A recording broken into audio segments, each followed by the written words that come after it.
Amados hermanos en Jesucristo, donde quiera que te encuentres, estimado amigo, Dios te guarde. En este día vamos a continuar con la segunda lección de este tema que lo he titulado Las copas de ira, según Apocalipsis capítulo 16. Y en el primer video terminamos, ¿verdad? Con la primera lección, ¿verdad? Hablando de la quinta copa, ¿verdad? De ira. Ahora vamos a hablar de la sexta copa de ira. Y esto lo encontramos en el capítulo 16, versículo 12. Y dice así de esta manera, estimados hermanos y amigos, vamos a leer la escritura. Versículo 12. El sexto ángel derramó su copa sobre el gran río Éufrates, y el agua de éste se secó para que estuviese preparado el camino a los reyes del oriente. Versículo 13. Y vi salir de la boca del dragón y de la boca de la bestia y de la boca del falso profeta 3 espíritus inmundos a manera de ranas. Entonces, en esta sexta copa vemos la figura, ¿verdad? De este relato de Juan, ¿verdad? Donde dice que el ángel derramó su copa sobre el río Éufrates y el agua se secó para preparar el camino, dice, a los reyes del oriente, ¿verdad? Entonces, acá vemos, ¿verdad? De que de la boca del dragón y de la boca de la bestia y de la boca del falso profeta salieron 3 espíritus inmundos a manera de ranas, dice. O sea, espíritus de demonios que hacían señales y van a los reyes de la tierra en todo el mundo para reunirlos a la batalla de aquel gran día del Dios Todopoderoso, ¿verdad? Entonces, ahí vemos de que el gran río Éufrates es secado, o sea, el juicio de la sexta copa se derrama sobre el río Éufrates, de tal modo que se seca y queda preparado el camino para los reyes del oriente. El juicio se relaciona con la sexta trompeta en Apocalipsis 9, del 13 al 16. En esa ocasión, cuando la trompeta sonó, fueron soltados los 4 ángeles que estaban atados junto al gran río Éufrates. Una vez desatados, mataron a la tercera parte de los hombres. Nos podemos preguntar, ¿verdad? Hasta este momento, hermano, ¿y qué ganamos nosotros con saber todos esos juicios, hermano? Sí, ya sabemos que Dios va a emitir los juicios en contra de la humanidad pecadora, contra aquellos hombres que no se arrepienten. Es verdad. Nuestro Dios, a través de su palabra en Romanos capítulo 3, versículo 23, dice así: por cuanto todos pecaron, están destituidos de la gloria de Dios. Todos los seres humanos que habitan la faz de la tierra han pecado, han caído de la gloria de Dios. Y prueba de ello es que usted y yo vamos a experimentar la muerte física algún día. Pero Dios, en su inmensa misericordia, siempre ha querido que el ser humano viva eternamente. O sea, Dios lo creó para eso, al ser humano, para que viviera eternamente. Pero a causa de la desobediencia del hombre y la tentación del enemigo, Dios también permitió, ¿verdad?, de que siempre el hombre tuviera la oportunidad de cambiar ese destino. Porque Dios no quiere destruir al hombre, Dios lo ama, pero Él aborrece el pecado. Entonces, Dios ha utilizado muchas maneras de cómo darle la oportunidad al ser humano de reconciliarse con Él.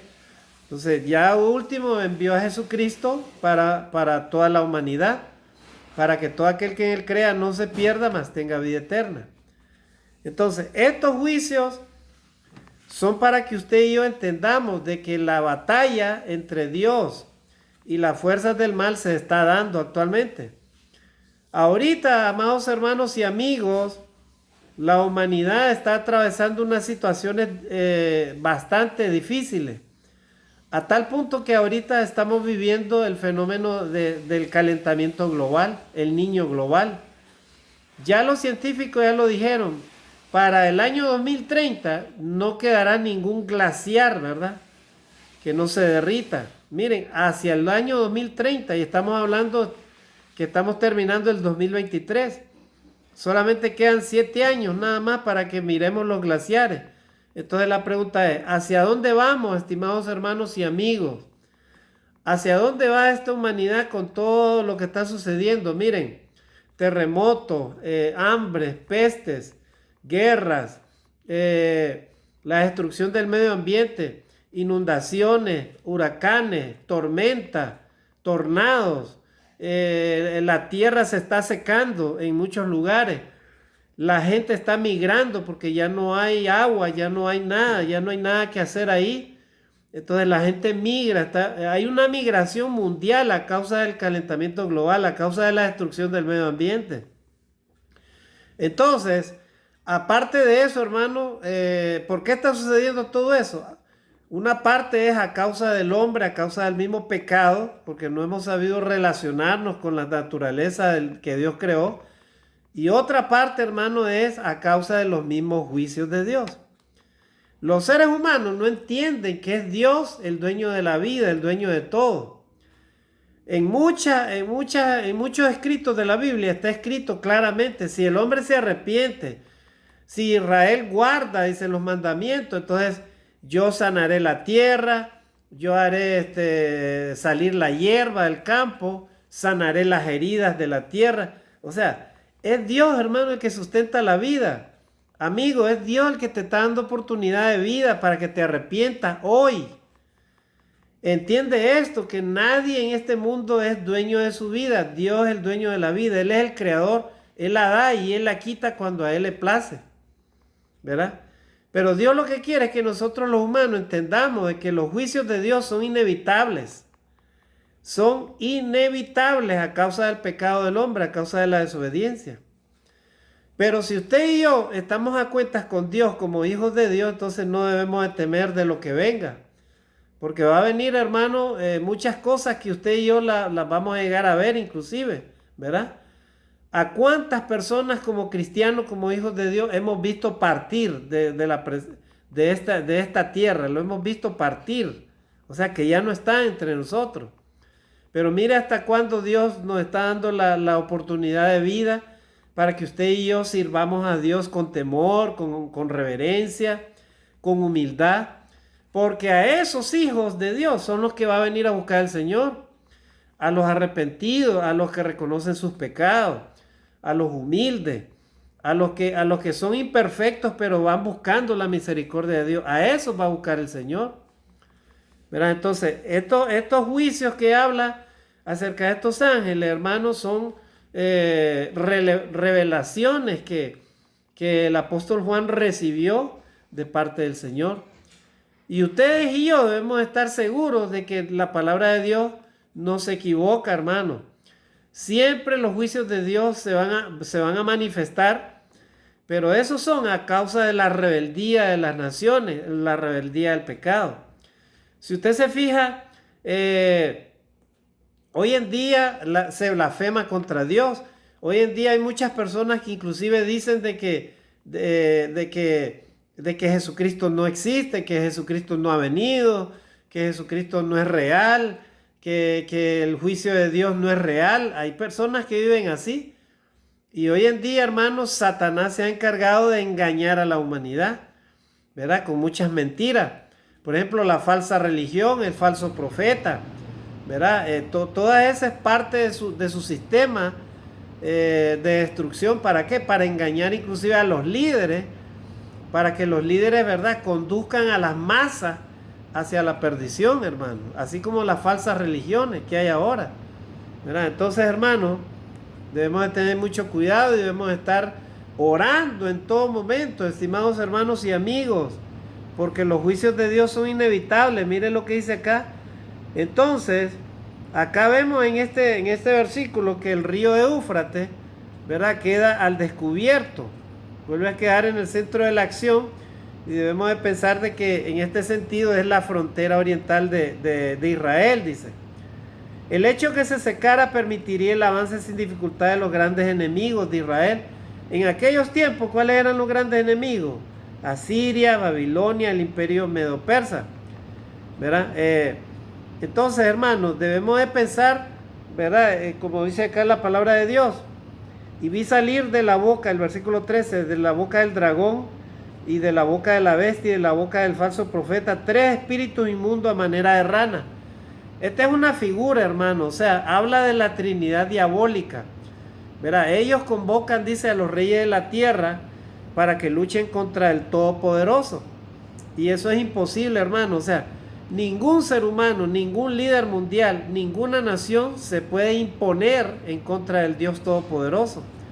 O sea, no hay nada, no hay ningún ser humano que pueda salir ileso o que crea que va a ganar la batalla en contra de Dios, porque a Dios, hermano, nadie lo derrota, ni el mismo enemigo, Satanás, lo derrota, ¿verdad? Más bien el enemigo ya está derrotado. ¿Por qué? Porque Jesús, cuando resucitó al tercer día, derrotó al que tenía el imperio de la muerte. Y Jesús promete que los cristianos, los hijos de Dios, aunque mueran, resucitarán con Él. Entonces, en otras palabras, los cristianos son el pueblo de Dios, el pueblo que Dios va a venir a buscar, ¿verdad? Así es que los cristianos estaremos en medio de todos estos juicios. Sin embargo, hermano, a nosotros no nos afectará. Inclusive en la venida de Jesucristo, sabemos de cuando venga el Señor Jesucristo se van a desatar, ustedes saben, las fuerzas cósmicas, y entonces caerán las estrellas del cielo y se destruirá la tierra. Pero dice la palabra de Dios que el Señor va a proteger a los suyos. Dice que un abrir y cerrar de ojos los cristianos serán transformados y serán llevados al lugar donde Dios así lo quiere, es a su pueblo, ¿verdad? Y si hemos partido a la presencia de Dios, de igual manera vamos a resucitar. Todos los seres humanos van a resucitar, pero unos resucitarán para vida eterna y otros para condenación eterna. Así es que esas campañas diabólicas que están ahorita, ¿verdad? Por ejemplo, la defensa del movimiento homosexual y todas esas cosas que suceden ahora, todas esas cosas, amados hermanos, no van a servir de nada si es que Dios, ¿verdad?, siempre no va a estar en medio protegiendo a su pueblo, ¿verdad? Entonces, parece, hermano, que no tuviera importancia este asunto, ¿verdad? Pero acá hemos leído, hermano, en el versículo 13, que es toda una campaña del enemigo, ¿verdad?, en contra de la iglesia, en contra de los hijos de Dios, ¿verdad? Entonces, la Trinidad, en este caso diabólica, centra su actividad en tratar de convencer a los reyes de la tierra para reunir a la gran batalla en contra de Dios. Y lo que consiguen en realidad es ser engañados, ¿verdad? Porque pensando que pueden vencer a Dios, pero al mismo tiempo van porque quieren y quieren ir y luchar contra Dios, ¿verdad? Satanás, dice, ha tenido una gran capacidad para el engaño, estimados hermanos. Si ustedes se fijan, alguien convoca, ¿verdad? Se convoca en un lugar a una fiesta pagana, ¿verdad? En donde hay una música estridente, toda extraña, y la gente bailando semidesnuda, ¿verdad? Y ahí hay toda clase de libertinaje, ¿verdad? Y toda clase de actos sexuales y todo lo demás. Y entonces eso ahora a la sociedad le llaman diversión. Y hasta los mismos gobiernos las promueven, ¿verdad? Eso es diversión y eso es democracia. Pero cuando se trata, por ejemplo, de hablar de la palabra de Dios, la gente no está dispuesta a dar ni siquiera 10 minutos para escuchar la palabra de Dios. A la gente le da comezón de oír la palabra de Dios, ¿verdad? ¿Por qué? Porque todo el mundo vive en libertinaje, todo el mundo vive en el pecado, todo el mundo vive en la desobediencia a Dios. Entonces, por lo tanto, hermano, ahí vemos la acción de Satanás, ¿verdad? A nivel mundial, la sociedad, hermano, está viviendo un sistema de corrupción. Satanás, hermano, es el príncipe de este mundo. La maldad está por todos lados, ¿verdad? Y entonces, ¿a causa de qué? A causa de que el ser humano le agrada eso, le agrada la tentación, le agrada los placeres, ¿verdad? Entonces, Dios inevitablemente va a tener que seguir emitiendo sus juicios, estimados hermanos y amigos. El cielo y la tierra pasarán, pero mis palabras no pasarán, así dice el Señor, ¿verdad? Entonces, para Satanás, ¿verdad? Y los que rechazan a Dios, es fácil, ¿verdad?, engañar a las masas para que ellas vayan contra Dios. Y es así, ¿verdad? O sea, miren, haga usted, observe, hermano, observe. La gente hace fila, inclusive a 3, 4 de la mañana por entrar a un lugar puede ser un prostíbulo, puede ser un lugar, una discoteca, un antro de vicio, ¿verdad? Ahí los jóvenes van de arriba para abajo, salen borrachos, borrachas y todo lo demás. Pero vaya usted, invítele a esa persona, hábleles de Dios. Ni siquiera un minuto le quieren escuchar, hermano, ¿verdad? ¿Por qué? Porque la gente vive engañada por Satanás, metida en los placeres, y a eso ellos le llaman diversión. Pero en realidad, hermano, inclusive estos seres, estas campañas, ¿verdad?, diabólicas, ¿verdad?, para engañar a la humanidad, usarán también señales, ¿verdad?, para persuadir a los reyes de la tierra, o sea, para engañar a los reyes de la tierra. Pero todo eso que haga, hermano, es inútil en esa campaña contra Dios Todopoderoso. A Dios nadie lo ha podido vencer ni lo vencerá, ¿verdad? Entonces, es imposible que Dios sea vencido, ya que aquel día de Dios será el día de la destrucción de los impíos. O sea, cuando venga el Señor y manifieste su poder sobre la tierra, ese día, hermano, dice la palabra de Dios, el Señor tendrá a los enemigos por estrado de sus pies. O sea, los enemigos serán derrotados definitivamente de una vez y para siempre, ¿verdad? Así que, hermano, no dudemos de eso. Y entonces, esa gran batalla, ¿verdad? Donde dice, pues son espíritus demonios que hacen señal y ven a los reyes de la tierra en todo el mundo para reunirnos a la batalla del gran Dios, del Dios Todopoderoso. Esa gran batalla, hermano, no son batallas literales así, ¿verdad? Enfrentamiento de un ejército contra otro, no, hermano. Es una batalla espiritual, hermano. Ya está suelto, hermano, Satanás por todos lados. Y la iglesia tiene que librar la batalla. Usted y yo como cristianos, como hijos de Dios, tenemos que batallar a diario y someternos a Dios para poder triunfar. Dice la palabra de Dios: someteos pues a Dios y el diablo huirá de vosotros. ¿De qué manera usted y yo como cristianos vamos a lograr, hermanos, salir adelante en medio de la batalla contra Satanás? En la medida que usted y yo nos sometemos a Dios. ¿De qué manera? Orando a Dios, meditando en Dios, cantando la palabra de Dios, estudiando la palabra de Dios, apartándonos de todo lo malo, ¿verdad? Obedeciendo la palabra de Dios, apartándonos de lo malo y aprendiendo a hacer lo bueno. En esa medida vamos a poder ganar esta batalla, hermano.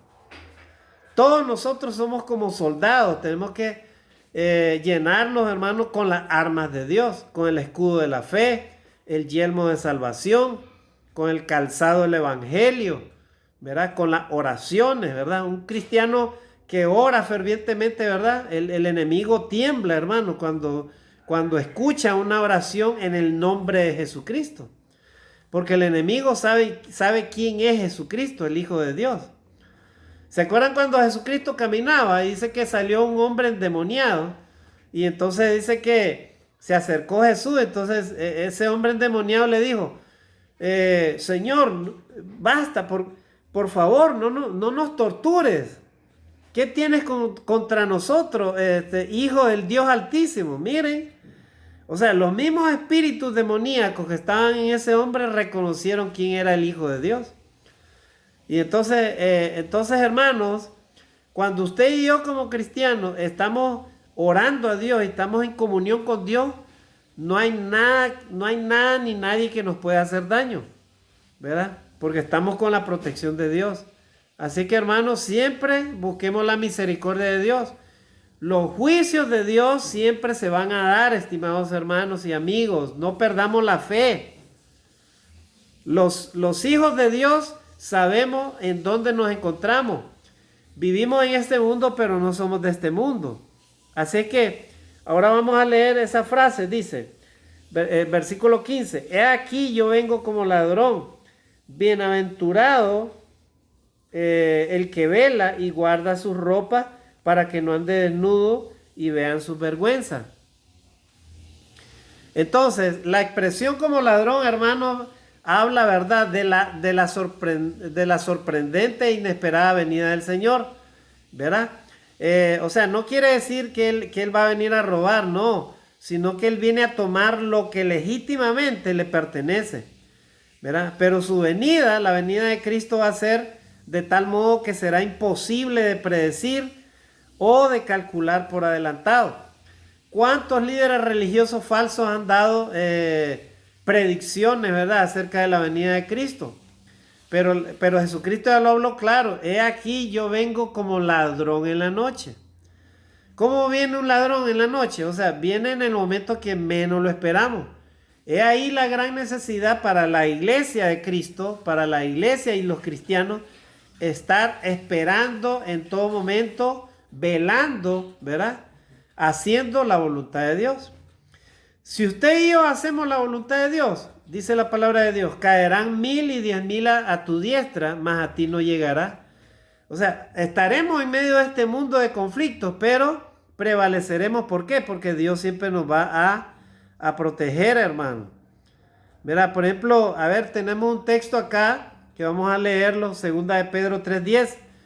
Pero el día del Señor vendrá como ladrón en la noche, en el cual los cielos pasarán con gran estruendo, y los elementos ardiendo serán deshechos, y la tierra y las obras que en ella hay serán quemadas. Eso dice segunda de Pedro 3:10. Entonces, puesto que no sabemos el momento de la venida de Cristo, entonces hay una exhortación, ¿verdad? ¿Cuál es la exhortación? A que los cristianos deben de estar vigilantes en todo momento. Bienaventurado el que vela y guarda sus ropas para que no ande desnudo y vean su vergüenza. O sea, esta es una figura, hermanos, amigos. Es una figura, ¿verdad? O sea, la figura es, por ejemplo, la de un soldado que está en el frente haciendo guardia. Imagínense que el soldado se duerma. El soldado tiene que estar despierto y alerta, ¿verdad? O sea, un soldado no puede quitarse su ropa para dormir, porque en ese caso, si el enemigo le atacara, sería vencido y sufriría una terrible ridiculez. Entonces, es lo mismo para un cristiano. O sea, el guardar tu ropa significa estar preparado en todo momento para la batalla. O sea, no descuidar tu vida espiritual, no descuidar la comunión con Dios. Hay cristianos ahorita que están descuidando su comunión con Dios, están metidos en los afanes, en el trabajo, por acumular riqueza, están metidos pero en otras cosas, pero no están metidos en agradar a Dios, en servir a Dios. Y es lo que todo cristiano debería estar haciendo, deberíamos de estar haciendo siempre. Gloria a Dios si lo estamos haciendo, ¿verdad? Entonces sigámoslo haciendo así. Ahora entonces vamos a hablar, hermano, acerca de ese lugar, ¿verdad?, para la batalla, ¿verdad? Entonces el versículo 16 dice así: y los reunió en el lugar que era en hebreo, que se llama Armagedón. Mire, ese lugar se llama Armagedón. ¿De qué se trata ese lugar, hermano, Armagedón, verdad? Dice, en hebreo se llama Armagedón. Esto significa montaña de Megido. O sea, la montaña de Megido fue donde Débora y Barak derrotaron a las huestes de Jabín, rey de Canaán, en Jueces capítulo 5, versículos del 19 al 20. Esto, hermano, vuelvo a repetir, es una figura. El Armagedón o batalla, ¿verdad?, entre el mal y el bien, eso se está dando, hermano, y no va a ser en un lugar específico. Eso se está dando en todo el mundo, porque las fuerzas del mal están desatadas, hermano. Y así como los demonios andan haciendo guerra a los cristianos, a la iglesia, así como el falso profeta, la bestia y todo eso, anda el dragón, ¿verdad?, ha descendido con gran furia, dice la palabra de Dios, contra los que guardan los mandamientos de Dios, ¿verdad? Entonces, así como eso sucede, también tenemos, ¿verdad?, la protección de Dios, los ángeles de Dios, Jesucristo, el Espíritu Santo. Entonces, estamos en medio de la batalla, pero si estamos en comunión con Dios constante y nos alejamos del mal cada día, entonces Dios nos mantiene esa protección, hermano, y nada ni nadie nos va a hacer daño. Aún inclusive nos pueden quitar la vida, dice la palabra de Dios. Nos pueden matar el cuerpo, pero dice el Señor, no temáis a los que matan el cuerpo, mas el alma no pueden matar. O sea, si tú y yo estamos en comunión con Dios, no temamos nada de lo que suceda, estimados hermanos y amigos. Más bien, busquemos la misericordia de Dios cada día y perseveremos, y entonces prevaleceremos, dice la palabra de Dios. Entonces, ahí vemos todas esas figuras, ¿verdad? Ya dijimos que ese Armagedón, esa batalla, en cierta forma no es literal, ¿verdad? O sea, es una batalla espiritual, hermano. Ahora vamos al asunto de la séptima copa. Verá, el versículo 17, ya vamos avanzando, dice: el séptimo ángel derramó su copa por el aire y salió una gran voz del templo del cielo, del trono, diciendo: hecho está. Versículo 18, entonces hubo relámpagos y voces y truenos y un gran temblor de tierra, un terremoto tan grande cual no lo hubo jamás desde que los hombres han estado sobre la tierra. Entonces, para hablar de eso, hermano, aquí vemos que la gran voz, ¿verdad?, que salió del templo del cielo y del trono, nos da a entender que Dios mismo de su trono estará interviniendo para poner el broche final a su juicio. En segundo lugar, la expresión, ¿verdad?, hecho está, se refiere a la culminación de los juicios de Dios. Sobre esta fase debemos recordar que también Jesucristo la utilizó, ¿verdad? Cuando Él fue crucificado, ¿verdad?, Él dijo: hecho está. O sea, en otras palabras, estaba culminando su obra de salvación.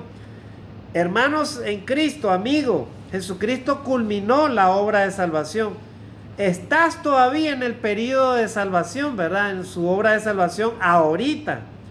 Si es que hoy obedeces el Evangelio, te arrepientes de tus pecados y reconoces a Jesucristo como tu Salvador y te comprometes delante de Dios a vivir una vida nueva delante de la presencia de Dios.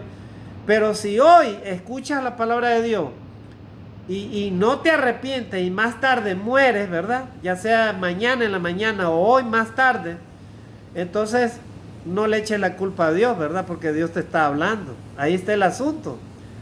Y en medio de este mundo de incredulidad y de maldad, no todo el mundo quiere arrepentirse, no todo el mundo está dispuesto a obedecer a Dios, no todo el mundo está dispuesto a dejar sus placeres y a dejar el pecado, ¿verdad? Entonces, Dios inevitablemente no va a poder tampoco cambiar su naturaleza divina, ¿verdad? Él ama, vuelvo a repetir, al ser humano, pero aborrece el pecado. Así que acá esta expresión, eso significaba, ¿verdad? Hecho está. Los hombres han rechazado la oferta de salvación. Pero entonces, al rechazar la oferta de salvación, encontrarán la sentencia final de su propio juicio condenatorio. En la medida que usted y yo nos alejamos de Dios, en esa medida estamos buscando el juicio de Dios contra nosotros mismos, ¿verdad? Eso es lo que el ser humano no entiende, hermano. O sea, entre más tú y yo nos alejamos de Dios, más le estamos diciendo a Dios, le estamos reclamando, ¿verdad? Ven por mí a enjuiciarme. O sea, eso es lo que estamos pidiendo. Y por eso es que Dios a veces derrama su ira sobre la tierra, hermano, debido a la desobediencia del ser humano, ¿verdad?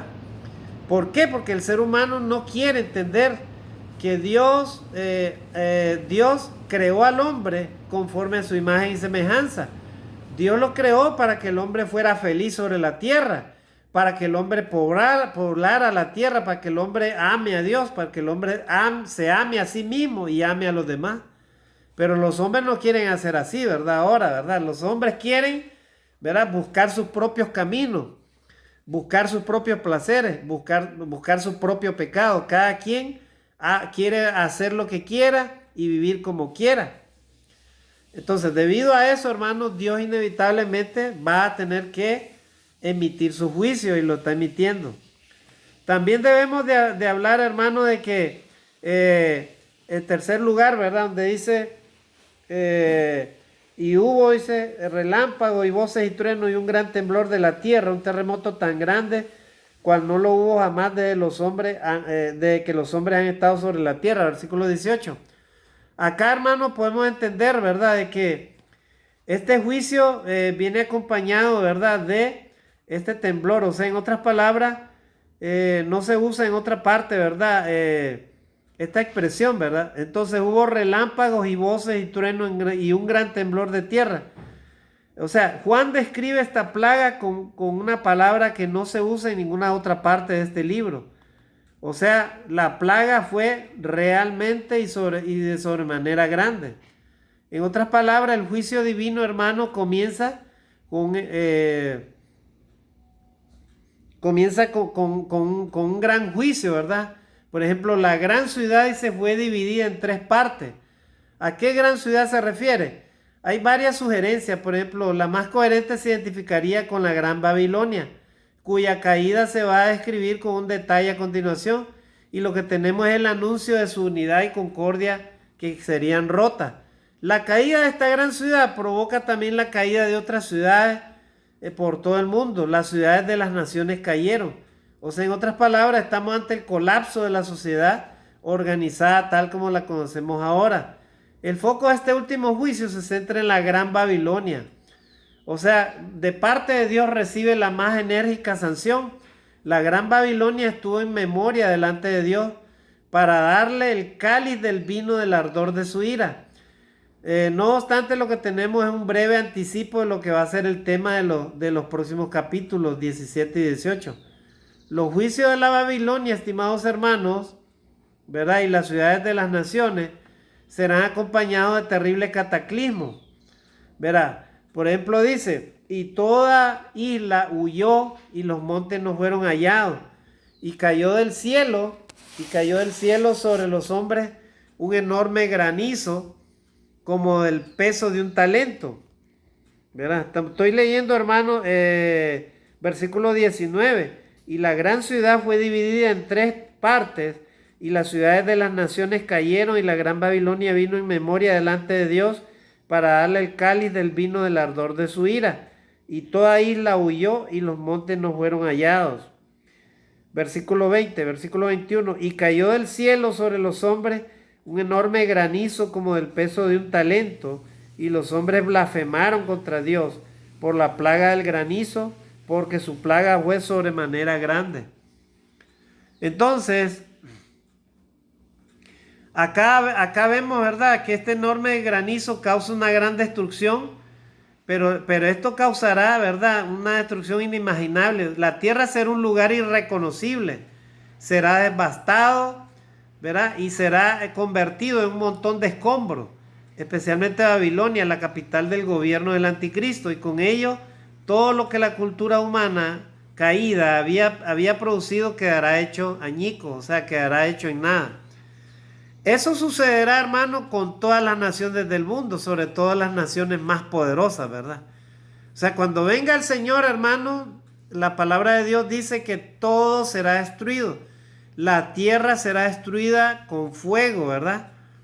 Dice la palabra del Señor que caerán las estrellas del cielo, ¿verdad? Y todos los elementos serán deshechos, dice, y la tierra que en ella hay y las obras que en ella hay serán quemadas. Así dice Primera de Pedro.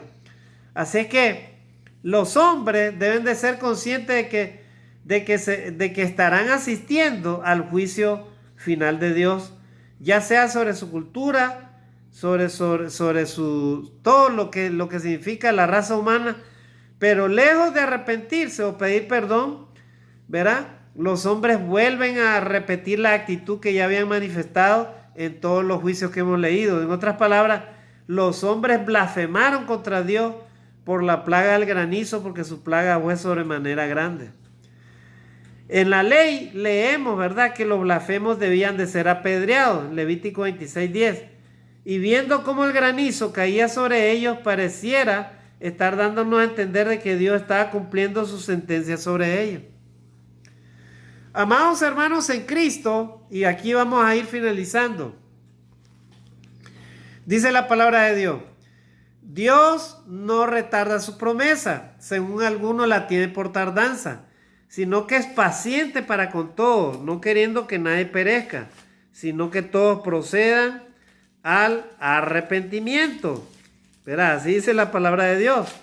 Y lo voy a leer, ¿verdad? Dios no retarda su promesa, según algunos la tienen por tardanza, sino que es paciente para con todos, no queriendo que nadie perezca, sino que todos procedan al arrepentimiento. O sea, Dios, amados hermanos, no quiere perder al ser humano. Segunda de Pedro capítulo 3, versículo 9.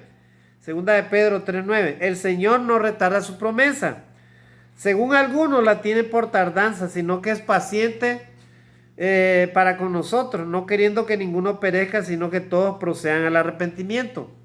Versículo 10. Pero el día del Señor vendrá como ladrón en la noche, en el cual los cielos pasarán con grandes estruendos y los elementos ardiendo serán deshechos y la tierra y las obras que en ella hay serán quemadas. Versículo 11. Puesto que todas estas cosas han de ser deshechas, ¿cómo no debéis vosotros andar en santa y piadosa manera de vivir? Estimado amigo, estimado hermano, a toda aquella persona que todavía no se ha reconciliado con Dios, de repente eres cristiano y te has alejado de Dios, o de repente tú no eres cristiano y has oído tantos mensajes y no quieres arrepentirte, no quieres bautizarte, no quieres volverte hijo de Dios. Yo te digo una cosa, Dios no retarda su promesa, como dice primera de Pedro 3:9. Según algunos la tiene por tardanza, sino que es paciente para con todos, no queriendo que nadie perezca, sino que todos procedan al arrepentimiento. O sea, Dios nos está dando la oportunidad, inclusive hasta este día, de escuchar el mensaje. ¿Para qué? Para que los hombres se vuelvan a Dios, se arrepientan y se pongan a cuentas con Él. ¿Verdad? Pero el día del Señor, hermano, está reservado para los impíos, para los pecadores. ¿Verdad? Dios quiera, amados hermanos y amigos, que usted y yo estemos en la fila del Señor, de Jesucristo. Seamos parte del pueblo de Dios. Porque los juicios de Dios son inevitables, hermanos. Son a causa de la desobediencia del ser humano. Las naciones del mundo, las más poderosas, estarán ahí. De nada servirá que vivamos en castillos de oro, en castillos de metal, de acero, que de nada sirve que tú seas el hombre más poderoso, como se creían los mismos faraones, ¿verdad? De nada sirve que tú seas una persona reconocida a nivel mundial o que tengas mucho conocimiento secular, ¿verdad? Que tengas inteligencias múltiples y todo eso, que entiendas la ciencia y todo eso. De nada te sirve si es que usted y yo no estamos a cuentas con Dios. Porque las riquezas materiales de este mundo de nada nos servirán, porque nada nos llevaremos. A la eternidad no se lleva nada de esta tierra, ¿verdad? Pero sí lo que te lleva, tú y yo nos llevaremos, son nuestras obras. Lo que tú eres, el tesoro de tu corazón, ese sí te lo llevas allá a la eternidad. Y cuando venga el Señor Jesucristo, entonces, amados hermanos, ¿verdad? Será el juicio final. Estas copas de ira de estos ángeles son nada más copas o son juicios que son así, ¿verdad? Ocasionales, temporales, a causa del pecado de la humanidad. Pero va a llegar el gran día, el juicio final, y ahí, hermano, ahí sí será el apocalipsis total, ¿verdad? Yo creo que ni los mismos directores de Hollywood podrán imaginar lo que va a suceder ese día del juicio final, como dice Apocalipsis, ¿verdad? Como dice el Señor, como Él relató en su palabra, ¿verdad? El cielo y la tierra pasarán, pero mis palabras no pasarán.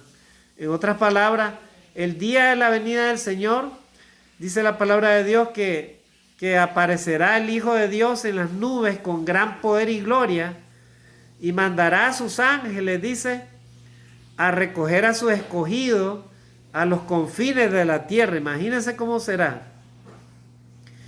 Y entonces dice que los hombres desmayarán, dice, con el sonido, el estruendo, dice, de las aguas, dice, porque dice que temblarán las naciones, temblarán las potencias, serán conmovidas, dice, las potencias de los cielos. Miren cómo será.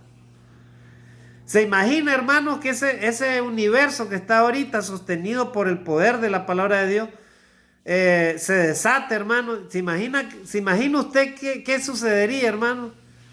¿Saben qué, hermano? Solamente el Sol, ese planeta que se llama Sol, ¿verdad?